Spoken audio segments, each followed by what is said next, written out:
C'est tout. C'est marqué là, vous avez le texte devant moi, là, qui est devant vous. J'ai mis le livre à l'écran. Qu'est-ce que vous m'emmerdez? Vous savez pas lire? Je vous ai mis la page à l'écran. Je vous ai donné la ligne. Voilà, il y a 2 blocs là, 2 blocs avec une ligne blanche au milieu. C'est la 2e ligne du 2e bloc. Voilà, vous pouvez lire, c'est marqué. Donc l'islam y était toléré à côté du culte traditionnel. Avant la conversion de la dynastie royale et du peuple. Mais on a converti la dynastie royale et le peuple dans quelle religion? On les a convertis dans quelle religion?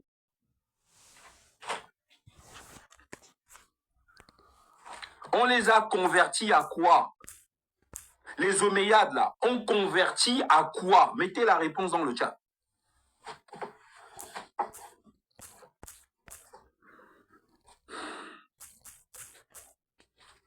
À l'islam. Donc maintenant,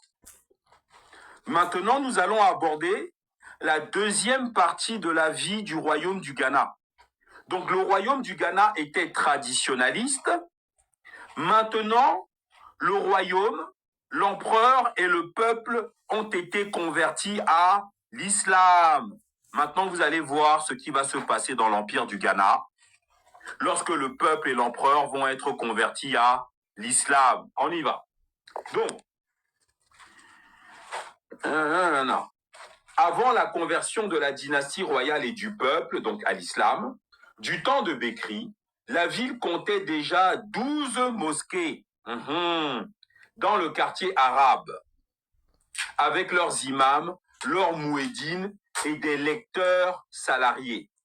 Elle était remplie de jurisconsuls et d'érudits. On y servait 10 000 repas cuits avec 1000 fagots de bois chaque jour. L'empereur assistait à ces repas qu'il offrait à la population à la porte de son palais. L'empire s'était ouvert au monde extérieur par le commerce. Là, on vous parle de l'empire qui est déjà islamisé, hein? D'accord? L'empire est déjà... Là, on vous raconte ce qui se passe dans l'empire islamisé. L'empire s'était ouvert au monde extérieur par le commerce. Il jouissait déjà d'une existence internationale dont hériteront en la renforçant les empires futurs du Mali et du Songhai. Mais à cette époque, un esclavagisme interne régnait dans la société africaine. Cet esclavagisme interne arrive à quel moment? Cet esclavagisme interne arrive après la conversion à l'islam de l'Empire. C'est après la conversion à l'islam. S'il n'y a pas d'islam, il n'y a pas d'esclavage. S'il y a islam, il y a esclavage. Et c'est là où maintenant, en plus de l'esclavage, va venir l'excision. Donc, tout ça arrive après la conversion.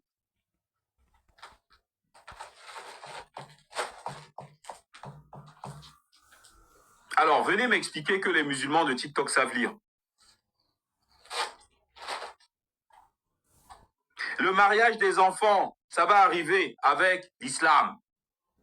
Le prophète a couché avec Aïcha quand elle avait 9 ans. Maintenant, on va commencer à marier les enfants, les excisions, l'esclavage. Toute la culture islamique va se déverser sur nous.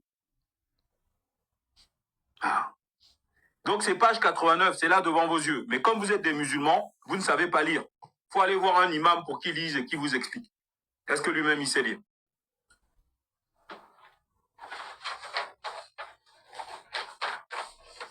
Mais la dynastie, avant de se convertir, elle était sous menace militaire. Elle avait perdu la guerre devant les musulmans. Voilà, monsieur. Tu penses que la dynastie s'est convertie? La dynastie a vaincu les musulmans. Page 88, on l'a lu déjà. Et les musulmans vont attaquer une 2e fois. Et ils vont vaincre avec une extrême